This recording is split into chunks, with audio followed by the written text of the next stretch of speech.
Noida international airport की राह अब और आसान होगी। एयरपोर्ट को परी चौक से जोड़ने वाले प्लान में यमुना प्राधिकरण ने बड़ा बदलाव किया है। अब पॉड टैक्सी के बजाय लाइट रेल ट्रांजिट यानी LRT चलाई जाएगी। इसको लेकर व्यवहार्यता रिपोर्ट तैयार कराई जा रही है। इससे नोएडा आने वाले यात्रियों को नए सफर का एहसास होगा। गौतम बुद्ध नगर के जेवर में बन रहे इंटरनेशनल एयरपोर्ट दिल्ली NCR में तरक्की की नई इबारत लिखेगा। इसके लिए यहाँ पर नए तरह के इंफ्रास्ट्रक्चर और नई तरह की सर्विसेज तैयार हो रही है। ऐसी ही आधुनिक सेवा का जिक्र अब तेज हो गया है। इसका नाम लाइट रेल ट्रांजिट यानी कि LRT है। ये परी चौक से नोएडा एयरपोर्ट के बीच चलाई जाएगी। इसके माध्यम से यात्री 14 किलोमीटर का सफर तय कर सकेंगे। वहीं एयरपोर्ट से फिल्म सिटी का रूट रखा गया है। जब इसकी DPR बन जाएगी तब इसके अनुमानित खर्च का ब्यौरा सामने आ जाएगा।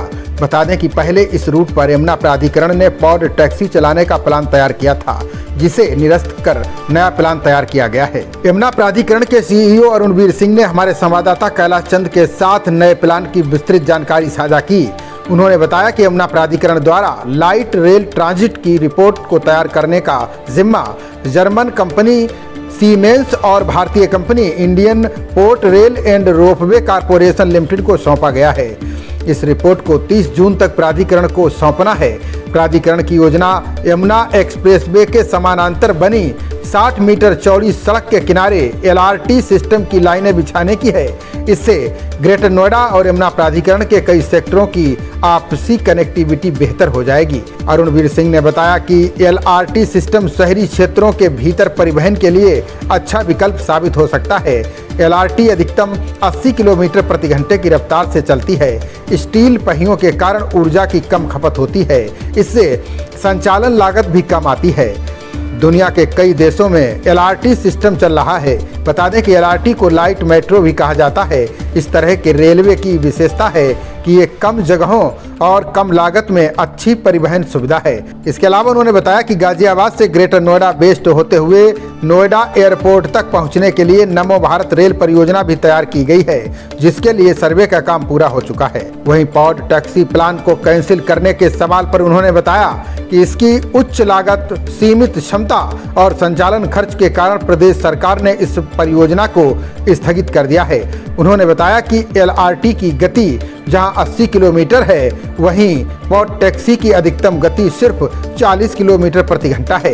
ऐसे में मार्च में प्रदेश सरकार ने यमुना प्राधिकरण को LRT सिस्टम की संभावनाएं तलाशने के निर्देश दिए हैं। अब इस पर काम शुरू हो गया है।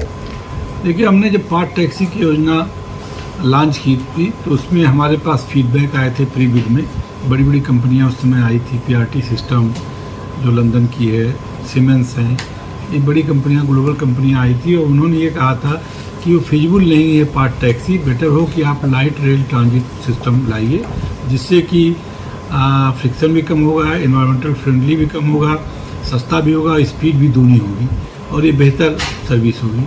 तो उसकी फिजिबिलिटी स्टडी हमने एक तो इंडियन रोपवे रेल कॉर्पोरेशन जिसने कि ये DPR बनाई थी उसको सौंप दी और एक पैरेलल स्टडी हमने सीमेंस को सौंप दी। ये दोनों स्टडी 30 जून तक हमारे पास आ जाएंगी।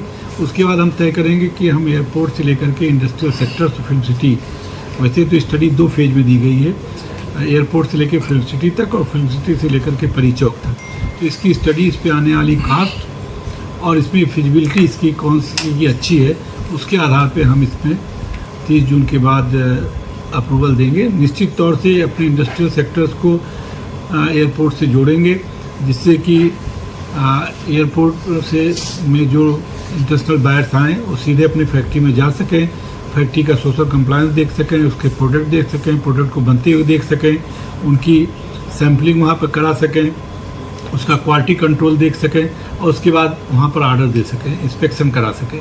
तो इंडस्ट्री को बूस्ट करने के लिए सीधे बायर को आने की सुविधा वहाँ तक हो जाए, उनके अपने प्लांट तक, अपने इंडस्ट्रियल प्लांट तक। इसके लिए हम LRT जरूर लाएंगे और ये इसके लिए यमुना प्राधिकरण प्रतिबद्ध है। जून के बाद इस LRT पे काम शुरू होगा। सर, कितने किलोमीटर का रूट होगा, कितने करोड़ की लागत से प्रोजेक्ट? लागत तो अभी हम नहीं बता पाएंगे क्योंकि जब विजिबिलिटी आएगी तब बताएंगे, लेकिन 14.6 किलोमीटर का ये रूट है और सेक्टर 29, 32, 33, 28 और 21 5 सेक्टरों को कवर करेगा।